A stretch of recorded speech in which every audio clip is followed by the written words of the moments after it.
नमस्कार दोस्तों, UPSC mania में आपका स्वागत है। आज हम डिस्कस करेंगे 5 अगस्त 2020 का द हिंदू समाचार पत्र। उससे पहले चलते हैं कल के प्रश्नों की तरफ। तो कल का सबसे पहला प्रश्न है, अरावली पहाड़ियाँ का विस्तार किस राज्य में नहीं है? तो राजस्थान में है, हरियाणा में है, दिल्ली में है। मध्य प्रदेश में अरावली पहाड़ियों का विस्तार नहीं है। सी ऑप्शन सही हो जाता है। आंध्र प्रदेश के राज्य निर्वाचन आयुक्त एसईसी जो हाल ही में विवादों में थे, कौन पुनर्नामित हुए हैं? तो एन रमेश कुमार को आंध्र प्रदेश का राज्य निर्वाचन आयुक्त फिर से नामित किया गया है। एक ऑर्डिनेंस जारी करके इनका कार्यकाल घटा के इनको हटाने का प्रयास किया गया था, जिसको न्यायपालिका ने अमान्य करार दिया। उसके बाद जो है इनको फिर से पुनर्स्थापित किया गया है। लियोपार्ड ने तेंदुआ का आयुष्यन स्थित क्या है? तो ये अभी वल्नरेबल कैटेगरी में आता है आपका आयुष्यन के। ये थी हमारी कल के प्रश्नों संबंधित न्यूज़पेपर। अब आज हम चलते हैं आज के न्यूज़पेपर की तरफ। आज का न्यूज़पेपर सबसे इम्पॉर्टेंट न्यूज़ है आपकी, Ayodhya awaits Modi is launch of Ram temple construction. तो राम मंदिर का आज भूमि पूजन होना है और प्रधानमंत्री मोदी जी जाएंगे, उसको लॉन्च करेंगे। अगली news article, Trump bars H1B visa holders from federal jobs. तो ट्रम्प ने एक एग्जीक्यूटिव ऑर्डर साइन किया जिसमें ये कहा गया है कि कोई H1B वीज़ा नहीं, H1B visa holder federal jobs में नहीं जो है हो सकता है। इसका मतलब क्या हुआ? H1B वीज़ा मुख्यतः जो विदेश से दूसरे देशों के नागरिक आते हैं जॉब के लिए, अमेरिका का वीज़ा प्राप्त करते हैं, वो वीज़ा होता है। तो ऐसे में क्या होता है, एक देखिए टेनेसी वैली अथॉरिटी एक जो है वहाँ पे एक आप ऑर्गेनाइजेशन, इसने कहा था कि हम 20% अपनी जो नौकरियाँ हैं वो विदेशों से मतलब वो करेंगे, यानी विदेशी से लोगों को 20% नौकरियाँ देंगे। क्यों? क्योंकि विदेश के जो लोग होते हैं वो सस्ते मूल्य पर काम करते हैं, इससे उनकी बचत होती है। लेकिन ट्रम्प जो है अमेरिका फर्स्ट की पॉलिसी को अपनाते हैं और कहते हैं कि ऐसे में अमेरिकन्स को अपनी जॉब से हाथ धोना पड़ेगा। इसलिए इन्होंने एक कानून पर हस्ताक्षर किया है कि जो H1B वीज़ा होल्डर्स होंगे उनको ताकि फेडरल जॉब्स ना मिले, और इससे क्या होगा, उनके बजाय अमेरिकन्स को जॉब मिलेगी, अमेरिकन्स को लाभ होगा। तो ये इनका उद्देश्य था। अगली जो आर्टिकल है, IRS officer Pradeep Singh tops UPSC examination. तो यूपीएससी की सिविल सर्विसेज एग्जामिनेशन का कल रिजल्ट आया, जिसमें IRS ऑफिसर प्रदीप सिंह ने प्रथम स्थान प्राप्त किया है, जतिन किशोर ने द्वितीय और प्रतिभा वर्मा ने तृतीय स्थान प्राप्त किया है। तो ये हमारा पूरा मूल है जिसके लिए हम सभी तैयारी करते हैं। तो इसका काफ़ी अच्छे से आपको मतलब एनालाइज करना चाहिए, इंटरव्यू देखना चाहिए, ताकि हम लोग क्या बेहतर इनके स्ट्रेटजीज़ को अडॉप्ट करके कुछ सीख सकें। अगली news article, China don't politicise normal cooperation. तो चाइना ने कहा है इंडिया को कि जो है आप जो हम लोग कोऑपरेशन चल रहा है इसको पॉलिटिसाइज ना किया जाए, इसको शांति से निपटाया जाए, इसका राजनीतिक रूप ना दिया जाए, ये बताया गया है। अब ये स्टैटिक पार्ट है। अब हम अगले महत्वपूर्ण न्यूज़ की तरफ चलते हैं।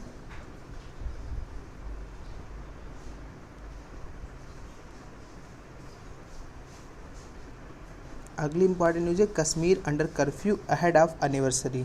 तो आपको याद हो कि पिछले वर्ष ही 5 अगस्त 2019 को ही जो है धारा 370 जो वहाँ पे आर्टिकल 370 लागू थी, उसको एनल किया गया। तो अभी 1 वर्ष पूरा हो गया है, तो उसके जो है एनिवर्सरी के समय वहाँ पर कर्फ्यू इम्पोज किया गया है, कोई धरना प्रदर्शन या कोई ऐसी गतिविधि ना हो। तो ये हमने देखा कश्मीर के संबंध में। अगली न्यूज आर्टिकल है, lockdown helped save lives health ministry. तो स्वास्थ्य मंत्रालय ने कहा है कि लॉकडाउन से लगभग जो है 37,000 से 78,000 जीवन लगभग बचे हुए हैं, ऐसा उनका आंकड़ा है। कैसे लॉकडाउन से जीवन बचे हैं? देखिए इसमें क्या था, आपका गति की जो है धीमी हो जाती है, लोग बाहर कम निकलते हैं, संक्रमण की संभावना भी कम हो जाती है कोरोना की। तो ये भी हेल्थ मिनिस्ट्री का ऐसा कहना है। अगली न्यूज आर्टिकल है, Supreme Court reserves orders in lawyer case. तो हमने कल भी देखा था कि जो प्रशांत भूषण एडवोकेट हैं उनके खिलाफ न्यायपालिका की अवमानना का केस जो है फाइल किया गया। तो अभी उन्होंने कहा है कि हमने न्यायपालिका की अवमानना नहीं की, ये जो है हमने क्या किया, हमने तो अपनी अभिव्यक्ति की स्वतंत्रता का प्रयोग किया। तो अभी न्यायपालिका ने कहा है कि अभिव्यक्ति की स्वतंत्रता और न्यायपालिका की अवमानना में बहुत थोड़ा सा अंतर होता है, और ये आपने हो सकता है आपने क्रॉस किया हो, तो आप खुद ही काफ़ी अनुभवी व्यक्ति हैं, आप ही सुझाव पर दीजिए। तो अभी इस न्यायपालिका की अवमानना केस पर कोई निर्णय नहीं दिया है, तो अभी इस रिजर्व कर लिया है, देखते हैं निर्णय क्या आता है। लेकिन यहाँ पर हमको समझना ये है कि अवमानना यहाँ पर काफ़ी महत्वपूर्ण हो जाता है। ये पॉलिटी का एक टॉपिक है और बहुत ही इंपॉर्टेंट रहता है। तो अवमानना को काफ़ी अच्छे से हमको समझना है। अवमानना देखिए मुख्यतः दो तरह प्रकार का होता है, एक सिविल कॉन्टेम्प्ट, एक होता है क्रिमिनल कॉन्टेम्प्ट। सिविल कॉन्टेम्प्ट का उदाहरण आप इस तरह लीजिए कि कोई न्यायपालिका का ऑर्डर है, उसको सीधे आप मान नहीं रहे हैं, बस वो सिविल कॉन्टेम्प्ट हो गया। न्यायपालिका ने कहा है कि ये ज़मीन जिसकी है उसको वापस कर दिया, आप नहीं दे रहे हैं, ये सिविल कॉन्टेम्प्ट हो गया। लेकिन अगर आप न्यायपालिका की छवि को धूमिल कर रहे हैं, जैसे आप न्यायपालिका पर आरोप लगा दिए कि ये तो भ्रष्टाचारी हैं, तो धोखेबाज है, तो चोर है, ऐसे आप कह दें, या फिर आप न्यायपालिका को अब उसका काम करने में बाधा पहुंचा रहे थे, ये क्रिमिनल कॉन्टेम्प्ट है। तो ये हमने देखा अवमानना कितने प्रकार की होती है। अगली न्यूज आर्टिकल है number of rapid antigen test go up. तो एंटीजन टेस्टिंग काफ़ी बढ़ा दी गई है, लगभग जितने टेस्टिंग हो रहे हैं उसके 30% टेस्टिंग एंटीजन टेस्टिंग हो रही है। एंटीजन टेस्टिंग क्या होती है, ये थोड़ा सा जल्दी रिजल्ट दे देती है और इसका उद्देश्य क्या होता है कि जैसे किसी भी व्यक्ति में जिसमें टेस्टिंग की जाए उसमें हाल ही में कोई जो है वायरस एंट्री किया था कि नहीं, अगर वायरस एंट्री किया रहा होगा तो वहाँ पे एंटीबॉडीज़ डेवलप हो जाती है, तो उन एंटीबॉडीज़ को डेवलप करते हैं। हालांकि ये उतना एग्जैक्ट रिजल्ट नहीं बताता है जैसे आपका RT-PCR टेस्ट होता है, लेकिन चूँकि टाइमिंग ये कम लेता है तो काफ़ी हेल्पफुल रहता है लार्ज स्केल पर टेस्टिंग करने के लिए। अगली न्यूज आर्टिकल है Kerala doctor suspected to be among Afghan jail attackers. तो हमने कल न्यूज डिस्कस की थी कि अफगानिस्तान के एक जेल में कुछ ISIS के लड़ाके ने वहां पर हमला कर दिया था। तो ये संभावना जताई जा रही है कि एक केरला का जो डॉक्टर है वो भी उनमें शामिल था ISIS के लड़ाकों में। अगली news article Bihar recommend CBI probe into actors death. तो जो सुशांत सिंह राजपूत की मृत्यु हुई है तो उस पर CBI के लिए बिहार सरकार ने रिकमेंडेशन भेजी है, इस पर CBI जांच की जाए। Ahead of FATF meet India to highlight Pakistan in action. तो FATF एक संस्था है, फाइनेंशियल एक्शन टास्क फोर्स इसका फुल फॉर्म है। इसका काम क्या है कि कोई भी देश जो है मनी लॉन्ड्रिंग या फिर टेररिस्ट फाइनेंसिंग को तो हेल्प नहीं कर रहा है, इन चीज़ों को कर्व करने का, कंट्रोल करने का। तो इसमें मुख्यतः दो लिस्ट होती है, एक ग्रे लिस्ट होती है, एक ब्लैक लिस्ट होती है। तो ऐसे देश जो इन सब चीज़ों में संलिप्त हैं या फिर इन सब चीज़ों के लिए टेररिस्ट फाइनेंसिंग और मनी लॉन्ड्रिंग के खिलाफ सख्त कदम नहीं उठा रहे हैं, तो पहले इनको ग्रे लिस्ट में डाला गया है, जैसे कि अभी पाकिस्तान को ग्रे लिस्ट में डाला गया है। और उसके बाद अगर फिर उनको कुछ टाइम पीरियड दिया जाता है, आप इन जो है मनी लॉन्ड्रिंग और ऐसे केसों के खिलाफ आप एक्शन लीजिए, अन्यथा आपको ब्लैक लिस्ट में डाल दिया जाएगा। ब्लैक लिस्ट में डालने से क्या होता है, उसके साथ जो है विश्व भर के ट्रेड रिलेशंस जो है काफ़ी प्रभावित होते हैं, उसका आर्थिक नुकसान होता है, सभी कंट्रीज उसका बायकॉट वगैरह करते हैं। तो अभी जो है FATF के ग्रे लिस्ट में पाकिस्तान है। जो अगली मीटिंग में फिर से निर्णय होगा कि पाकिस्तान को ब्लैक लिस्ट में डाला जाए कि ना डाला जाए। तो वही अभी इंडिया प्रयास कर रहा है पाकिस्तान के काले कारनामों को उजागर करने का। तो जैसे इंडिया ने 26/11 हमलों पर पाकिस्तान की जो गंदी भूमिका थी उसको उजागर करने का प्रयास किया है, कि जैसे अभी ज़कीउर रहमान लखवी जैसे लोग के अभी जो है इनके केस जो है 2009 से लंबित है, अभी कोई निर्णय नहीं दिया गया है। हाफिज़ सईद वहाँ पर खुल्लम खुल्ला घूम रहा है, और जो पुलवामा अटैक हुआ था उस पर भी जो है हिंदुस्तान ध्यान दिलाने का प्रयास कर रहा है। मुंबई अटैक में जो है लगभग 6 US सिटीजन भी मारे गए थे। और डैनियल पर्न एब्डक्शन एंड मर्डर केस, ये जो है एक अमेरिकी नागरिक थे जिनका वहाँ पर एब्डक्शन हुआ, उनको हत्या कर दी गई।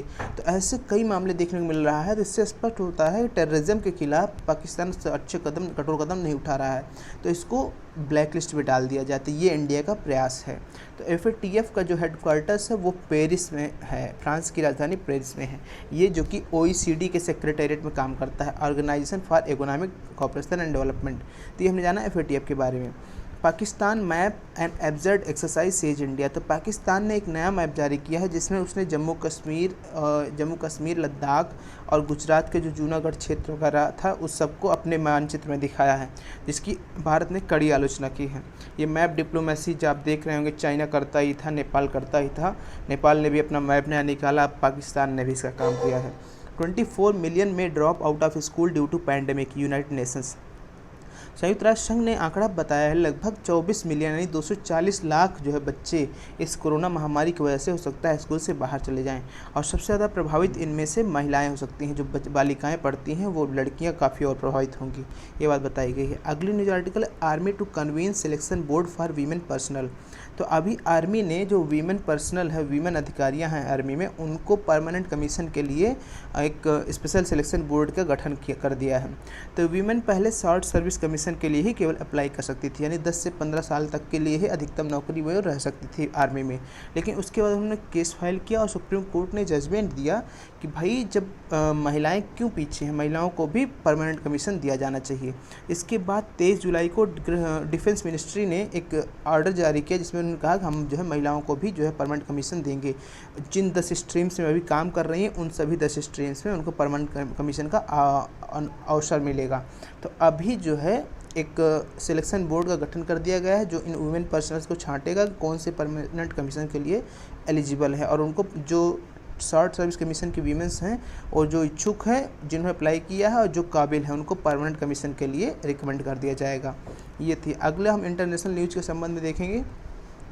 China एक्यूजेज US of bullying over TikTok. तो जैसे कि आपने कल सुना था, अखबार में पढ़ा था कि जो है जो टिकटॉक की अमेरिकन ब्रांच है उसको डोनाल्ड ट्रंप ने धमकाया था कि अगर आपको यहाँ पे यूएसए में काम करना है तो आपकी जो कंपनी है इसको आपको किसी यूएसए की कंपनी से को बेचना होगा। तो अभी चाइना ने इस पर आरोप लगाते हुए बताया कि ये प्रिंसिपल ऑफ मार्केट इकोनॉमी के खिलाफ है। आप तो लिबरलिज्म की बात करते हैं, आप स्वतंत्र मार्केटों की बात करते हैं, ये तो आप ज़बरदस्ती कोई डिसीजन इम्प्लीमेंट कर रहे हैं। तो ये मार्केट इकोनॉमी के प्रिंसिपल्स के खिलाफ हुआ, ये बात बताई गई। अगली न्यूज आर्टिकल है spans farmer king fleas country. तो जो स्पेन के पूर्व राजा हैं जुआन कार्लोस, उन पर $100 मिलियन का भ्रष्टाचार का आरोप लगा है, जिसके बाद जो है वो अभी जो है देश को छोड़ के भाग गए हैं, डोमिनिकन रिपब्लिक में जाकर उन्होंने शरण लिया है। तो ये बताया है। तो इससे ये स्पष्ट होता है कि वहाँ का भ्रष्टाचार के संबंध में लड़ने का कितना बड़ा विल पावर है कि वो चाहे पूर्व राजा ही क्यों ना हो उसको भी वो लोग नहीं बख्शते हैं। अगली न्यूज आर्टिकल है नेतन्याहू वांस हिजबुल्ला। तो नेतन्याहू जो इजराइल के प्राइम मिनिस्टर हैं उन्होंने लेबनीज़ ग्रुप हिजबुल्ला को उनको चेतावनी दी है कि अगर कोई भी जो है आप अवैध गतिविधि करते हैं इजराइल में तो हम आपको अच्छा से जो है जवाब देंगे। तो हिजबुल्ला एक आतंकवादी संगठन है जो मुख्यतः लेबनान में आधारित है। तो ये चीज़ आपको जानने की आवश्यकता है। भौगोलिक परिदृश्य से या राजनीतिक परिदृश्य से ये प्रश्न पूछा जा सकता है। अगली न्यूज आर्टिकल है massive blast in Beirut kills at least 10। तो जो है अभी जो आपका बेरूत है लेबनान की राजधानी है, तो यहाँ पर एक पटाखा की इंडस्ट्री में एक विस्फोट हुआ है जिसमें काफ़ी लोग मारे जा चुके हैं। तो ये बात बताई गई है। तो यहाँ पर हमने ये सीखा कि बेरूत लेबनान में स्थित एक शहर है जो लेबनान की राजधानी भी है। अगली news article HDFC bank names Jagdishan successor to Puri as MD and CEO। तो HDFC बैंक ने अपने पुराने जो CEO और MD थे आदित्य पुरी, उनकी जगह पर अब नया MD और CEO नियुक्त किया है। इनका नाम है शशिधर जगदीशन। तो ये प्रश्न बैंक और शशि की परीक्षाओं में पूछे जा सकते हैं। फिलहाल UPSC में तो बहुत कम ही चांस है, लेकिन आपको ध्यान देने की आवश्यकता है। अगली news article alcohol cess hurting states. तो अभी जब कोरोना महामारी जैसे स्टार्ट हुई थी तो स्टार्टिंग पीरियड में जब आय का स्रोत कोई नहीं रह गया था गवर्नमेंट के पास, तो गवर्नमेंट ने कोविड-19 सेस लगाया था। किस पर? अल्कोहल पे, बियर पे, स्पिरिट्स से, वाइन पे, इन सब चीज़ों पर, पेय पदार्थों पर कोविड-19 सेस लगाया था। तो अभी को जो अल्कोहल इंडस्ट्री है बता रहे हैं कि इसकी वजह से, जो सेस लगाने की वजह से इसके दामों में बढ़ोतरी हुई है और बिक्री काफ़ी कम हो रही है। सेस क्या होता है? सेस एक जो है टैक्स के ऊपर टैक्स होता है, और सेस की खास बात ये होती है कि ये उसी लिए खर्च हो सकता है जिसके लिए टैक्स लगाया गया हो। तो जैसे कोविड-19 सेस इसका नाम है, तो इसका मतलब इस सेस का प्रयोग केवल कोविड-19 के लिए ही हो सकता है, कोविड-19 से लड़ने के लिए ही हो सकता है। ये सेस की खास बात है। और सेस का एक खास बात और है, इसको केंद्र को राज्य के साथ नहीं शेयर करना होता है। ये चीज़ हमने देखा। अगली news article India looks to screen for rerouted Chinese goods. तो अब इंडिया जो है जो चाइनीज़ गुड्स को उसने प्रतिबंध लगा दिया है, काफ़ी चाइनीज़ गुड्स की चाइनीज़ सामान भारत में ना बेचे जाएँ। तो चाइना हो सकता है ऐसा भी प्रयास करे कि वो चाइना अपना सामान पहले वियतनाम में बेचे, फिर वियतनाम अपना उसको थोड़ा सा उसमें कुछ चेंजेस लगा के अपना स्टिकर बदल के और वियतनाम से इंडिया में भेजे। तो मतलब ये तो एक उदाहरण है। ऐसा चाइना कई देशों से रीरूट कर सकता है, जिसको रीरूटिंग कहते हैं। तो ऐसा ना हो इसलिए इंडिया अच्छे से स्क्रीनिंग करेगा, जाँच पड़ताल करेगा कहीं ये चाइना सामान इनडायरेक्टली तो डंप नहीं कर रहा है। इसके लिए टाइटर नॉर्म्स जो है वो चाइना लागू करेगा। Entire B2C online sector to come within new consumers law ambit. तो अभी जो है आपका नया एक कंज्यूमर प्रोटेक्शन एक्ट लागू हुआ है, जिसके अंतर्गत जो आपका ऑनलाइन बिजनेस वगैरह है ये सब भी उसके अंतर्गत आएंगे। जो इससे पहले कंज्यूमर लॉ था वो इसके अंतर्गत नहीं था। तो अभी क्या हुआ है तो अभी जो है आपका जो भी B2C यानी कि business to consumer online sector, इसमें क्या होता है, यानी जो बिजनेस हैं वो कंज्यूमर से ऑनलाइन माध्यम से जुड़ते हैं। इसका उदाहरण आप कन्वेंशनली जानते हैं अमेजन, फ्लिपकार्ट वगैरह हैं। तो अभी जैसे कुछ लोगों का ये मानना है कि ये जो ई कॉमर्स कंपनियाँ हैं बड़ी बड़ी, अमेजन, फ्लिपकार्ट वगैरह ही केवल आएंगी, लेकिन अभी गवर्नमेंट ने स्पष्टीकरण दिया कि जो भी ऑनलाइन माध्यम का प्रयोग कर रही हैं ट्रेड करने के लिए, सेल करने के लिए, खरीदने के लिए, वो सारी सर्विसेज इसके अंतर्गत आएंगी। चाहे वो छोटा सा आप जैसे कोई ऑनलाइन डिलीवरी पोर्टल ही है या फिर कोई ऑनलाइन जो है वेबसाइट से ही केवल लेन देन करते हैं, वो सारी चीज़ें इसके अंतर्गत आएंगी, कंज्यूमर प्रोटेक्शन एक्ट के अंतर्गत नई जो आएंगी। अब हम अगली इंपॉर्टेंट न्यूज़ देखेंगे, तो सिनेमा जगत से है। Theatre डॉयन Ibrahim Alkazi Passage away. तो जो आपके जो थिएटर है आपका, ये थिएटर क्या है, आर्ट जो ड्रामा मतलब एक स्टेज पर परफॉर्म किया जाता है, तो उसके जो एक काफ़ी जाने माने डायरेक्टर इब्राहिम अलकाजी, जो क्या कहते हैं आपका, जिन्होंने इंडियन थिएटर्स को काफ़ी रिवोल्यूशनाइज़ किया और जो है सबसे लॉन्गेस्ट सर्विंग ये डायरेक्टर रहे हैं नेशनल स्कूल ऑफ ड्रामा के। तो अभी कल उनकी मृत्यु हो गई है 94 वर्ष की उम्र में। तो इनका हम थोड़ा सा कंट्रीब्यूशन देखेंगे। तो इन्होंने इंडियन थिएटर्स में मॉडर्न चीज़ों को, मतलब मॉडर्न टेक्नोलॉजीज़ को वो इम्प्लीमेंट किया, लाया। और ये नेशनल स्कूल ऑफ ड्रामा के 1962 से 1977 तक डायरेक्टर भी रहे हैं। इनके निर्देशन में कई जो है अच्छे ड्रामाज हुए हैं, जैसे आपका गिरीश कर्नाड का तुगलक और धर्मवीर भारती का अंधा युग, इन सभी को उन्होंने ड्रामाटाइज़ किया है। और अच्छे एक्टर्स भी इनके नेतृत्व में निकले हैं, जैसे नसीरुद्दीन शाह, ओमपुरी। तो ऐसे महान जो है आदमी की जो है देहांत हो गया है, इसलिए हमको थोड़ा सा जानना आवश्यक है, कभी हो सकता है प्रश्न इस पर बन सकता है। तो ये हमने जाना इंडियन थिएटर के काफ़ी बड़े जाने माने इब्राहिम अलकाजी के बारे में। ये थी हमारी आज की न्यूज़पेपर डिस्कशन। अब हम इस बेस्ड क्वेश्चन को देखते हैं। क्वेश्चंस हमारे हैं, लेबनान किस महाद्वीप में स्थित है? एशिया, अफ्रीका, यूरोप, दक्षिणी अमेरिका। हिजबुल्लाह आतंकी संगठन किस देश में आधारित है? Afghanistan, Pakistan, Lebanon, Iran. FATF का मुख्यालय कहाँ स्थित है? पेरिस, नई दिल्ली, न्यूयॉर्क, शंघाई। ये थी हमारी आज न्यूज़पेपर डिस्कशन। बहुत बहुत धन्यवाद। Thank you.